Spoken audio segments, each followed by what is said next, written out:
senior apartment, and so that was our first listing together. And after that, you just kind of get this feeling that, you trust this person, and I know that she would never go around me and try to backstab me, and to do a deal. So from then on, we kept doing deals, and I think in the 3.5 years that we've worked together, we probably closed over $30 million worth of business, and that's a very short amount of time. The point I wanted to make was, when I pick somebody to work with, I don't pick them for the experience. That's secondary. First and foremost is that transparency, that honesty. I came from a military background, and they kept drilling us for the 4 years I was there. Integrity, honesty, transparency, doing what you say and saying what you do. And so for me, that was very important. Obviously, on the first deal, I didn't know Helen was like that. But as you start doing deals, you kind of get to know that person. So that was part of the reason why we kept doing deals together. So Maha, you're the residential expert on the panel here. So tell us how I have 2 questions for you. One, how do you come across a commercial deal, and maybe share some of your personal experiences, and then why do you refer them out? Well, like I said, everybody owns a home, is involved in business, some type of business. And I will use that example, and that's a transaction that I referred to Maddie. I had a client came to me, and he came for residential to sell his home in Houston and purchase in California. And he's been traveling all the time. And then one day he sent me a text. He said, "Hey, do you know anybody that could help me for an office lease? We really have to move out of our office in the next 2 months." And I said, "Of course I will." Good answer. So my business, basically, I am the expert for my client in everything, but then when it comes to transaction, I will partner with the best that who's going to handle that type of transaction. And what does that handoff look like? Tim talked a little bit about what was important for him. What's important for you? Important for me, first of all, if I'm going to hand my business, or if I'm going to put my name on a referral, I need to make sure that that other agent, whether it's residential or commercial, because I do also refer residential, is a closer. We think alike, especially if we're going to be sharing a client, and it's going to be a success, win-win. So I don't want the client to come and pay me. Absolutely. Yeah. All right, wonderful. So Joe talked about those great referrals, about the church and so forth, and how we're not going to make any money. So Tim, how do you judge whether a potential referral is worth your time and effort?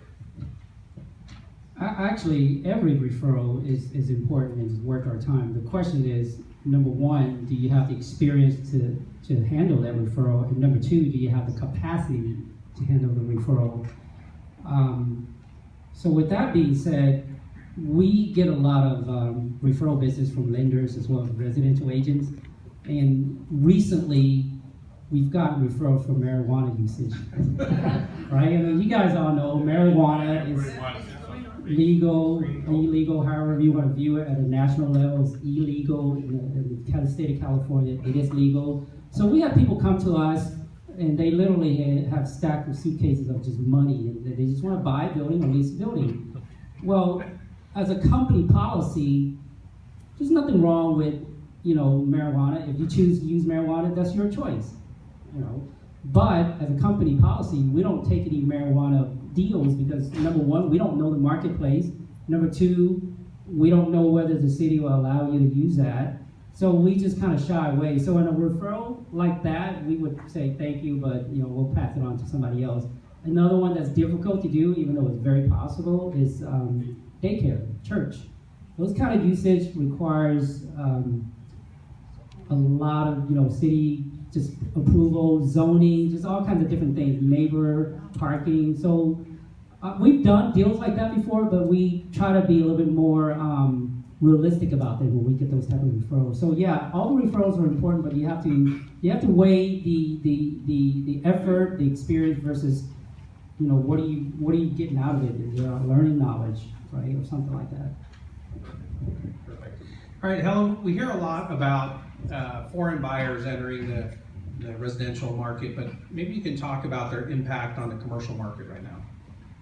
Yeah, actually, a lot of foreigners are definitely interested in the commercial real estate as well. I think one of the things that they think is much easier to manage, and you get triple net rental income. Is you don't have to worry about a lot of expenses.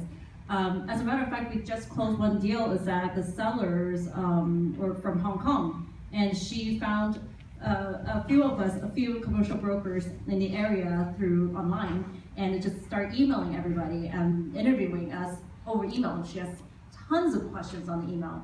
And as I got that lead, I was answering questions, and I was talking to Tim one day, and I'm just like, hey, I got this lead, and she's from Hong Kong, and he was like, well, I got the same email, and it was from the same client, interviewing both of us at the same time. Then I just asked a very blunt question to the client. I said, who else are you interviewing? And she gave me the names. I'm like, we know 3 out of 4 of them. So we just told the clients, like, hey, Tim and I actually work together a lot. We will be more than happy to partner up together and take a listing. Immediately, she's like, that sounds great, let's sign. So there are definitely a lot of foreign investors coming here or trying to sell their property. They do see that this is the right time to sell right now in the foreigners' eyes. They are worried about the economy in the U.S. They feel like this has peaked out. So they want to sell, and we definitely get inquiries from there. And I think what's great also is that because we have different language skills as well. So as a matter of fact, for this particular client, I went to Hong Kong and met with those clients and really established some relationship over there as well. Do you think that collaboration really helped close the deal, get you that deal? You said there was 4 or 5 folks that were. Absolutely, that was really the client said that was the reason why she chose us, is because we are willing to work together. Because I think they were really torn between us, and as soon as they heard that we were going to work together, she's like, that's it. That made that decision so quickly.